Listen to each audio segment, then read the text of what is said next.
پیشاب بہت احتیاط سے کرتا ہوں لیکن ہر دفعہ محسوس ہوتا ہے کہ پیشاب کی کچھ نہ کچھ چھینٹیں لگ گئی ہیں. اور بھائی جان نہیں کیا کریں ایسے محسوس, صحیح ہے نا. پیشاب کریں, احتیاط کریں, چھینٹیں نہ لگیں, پانی ڈالیں اور پتلی گلی سے نکل لیں. ہاں پیشاب فوراً نہ اٹھیں کیونکہ قطرات نکل رہے ہوتے ہیں, جب تھوڑا سا اطمینان ہو جائے, قطرہ نکلنا بند ہو گیا ہوگا تو بس چلے جائیں. یہ ایسی چیزیں اس میں اگر آپ پڑ گئے تو پھر قیامت آ جائے گی, آپ کو کبھی بھی سکون حاصل نہیں ہوگا اور ایسا پاگل ہو جائیں گے آپ. اور پھر یہ والا وہم کے علاوہ ایک اور نیا بھی شروع ہو جائے گا. پھر ایک صاحب نے کہا کہ میں وہ شلوار جب اپنی ناپاک دھوتا ہوں تو میرا ہاتھ گیلا دروازے پہ لگتا ہے, تو پھر وہ دروازہ ناپاک ہو گیا.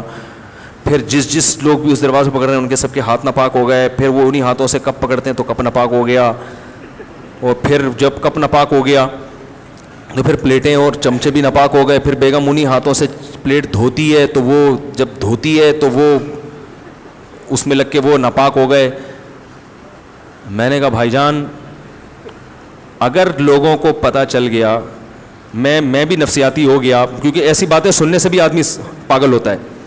تو میں نے کہا ایسی باتیں سن کے مجھے عجیب سا کچھ ہو رہا ہے, اور اگر مجھے کچھ ہو گیا اور میں ڈاکٹر کے پاس چلا گیا اور لوگوں کو پتہ چل گیا مفتی صاحب نفسیاتی ڈاکٹر کے پاس گئے, میں نے کہا میرا بیان ہو جائے گا. میں بولیں گے تو خود بیچارہ کس کے پاس جا رہا ہے تو ہمیں کہاں سے. تو میں نے کہا میں اپنے آپ کو اس بیماری سے بچانا چاہتا ہوں, اور میں نے کہا میرے پاس اس کا علاج ہے 2 تھپڑ. جاؤ اللہ کے بندے اپنی شلوار دھو اور پتلی گلی سے نکلو, بس چھوڑو یہ کر کے دیکھ رہا ہے, بس تھوڑا احتیاط سے دھو لو, بس اتنی کافی ہے. زیادہ گہرائی میں نہیں جاؤ ان چیزوں میں, شریعت نے منع کی ہے.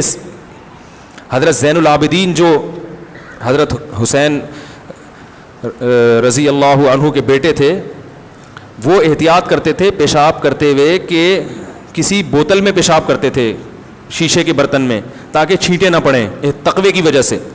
خود ہی پھر کچھ دنوں میں انہوں نے یہ عمل چھوڑ دیا. انہوں نے کہا جو مجھ سے بہتر تھے محمد صلی اللہ علیہ وسلم, انہوں نے یہ احتیاط نہیں کی ہے تو میں کیوں کروں یہ.